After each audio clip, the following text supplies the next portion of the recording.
Yes, citizens, I want us to talk about something very important. That is our music industry, our music business. I've watched something and I came to notice that even our Gambian music, our Gambian musicians, our players, they didn't even know still how important and how lucrative the music industry is, you know. But what I'm going to do is let's try and watch this particular video right here where Saul Fraser actually explained how global properties came into form. You know what I'm saying? So let's watch this and get to learn from this. Now, when my company started 18 years ago, I was just a mere starter, had no traction whatsoever. And then I came to think of a way to leap from just a startup to medium sized company. And one of the strategies that I used was to embrace and also leverage on the creative industry. What I did was I partnered with some artists, I partnered with content creators, I partnered with fashion designers.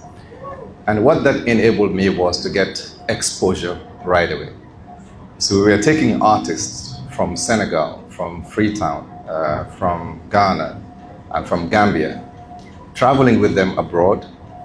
I remember we did a 14-state tour in the US where these artists were able to pull the crowd that I needed to sell my properties. And now imagine if you had 2,000 or 3,000 in the audience and you're able to capture just 5% of this audience. That is a massive return on investment.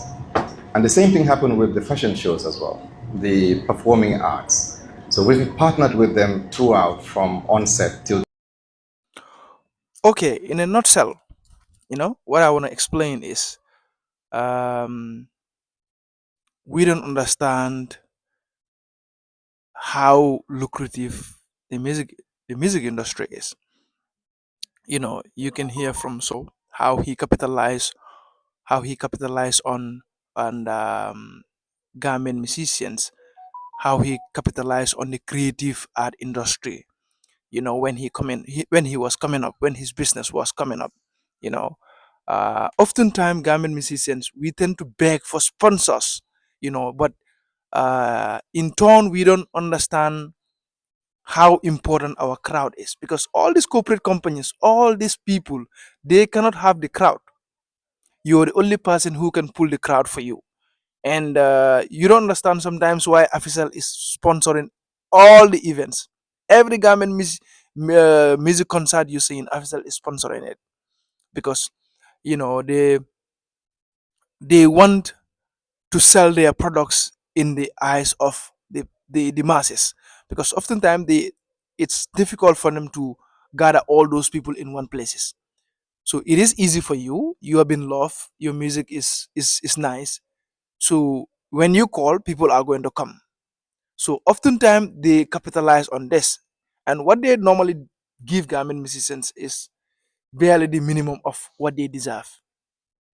You understand? Because normally when they joke, banner, stage, what else again? Radio advert. That is just that. Hmm? Yang Digga Soul Fraser, he was giving you an example of when you have, let's say 30,000 people, even you have, let's say 30 people, when you have it, 5% of that, that is a huge investment for the business. But most of you don't understand this because you don't know the business aspect of it. Hmm? You don't know the business aspect of it, so you won't understand how these things work.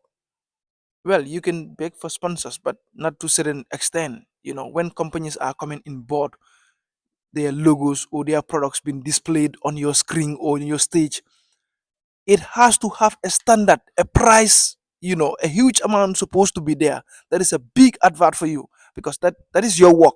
You have been working for this for so long.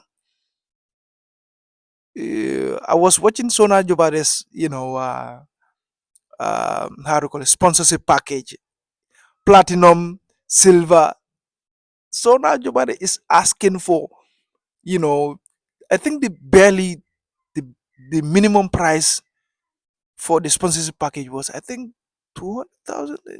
Is it 200,000? Something like that.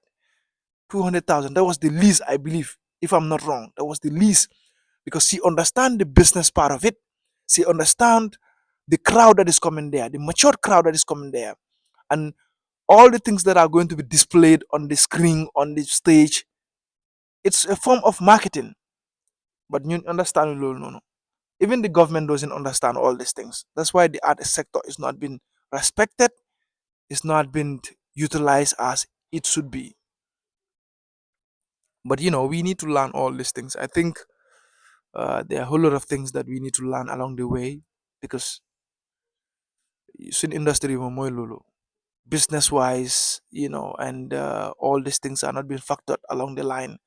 Luñ nekk di xool like moo nekk who is filling up, who is making 2 weeks hit song, but who is going to penetrate outside the Gambia is not our concern. Who is going to make our business, our music, lucrative when it comes to business wise? Even though you are not making music, today, tomorrow it can pay you. You know, Gambian bi mom dal moy lulu. If you stop music today, your earnings stop today, and that is very sad.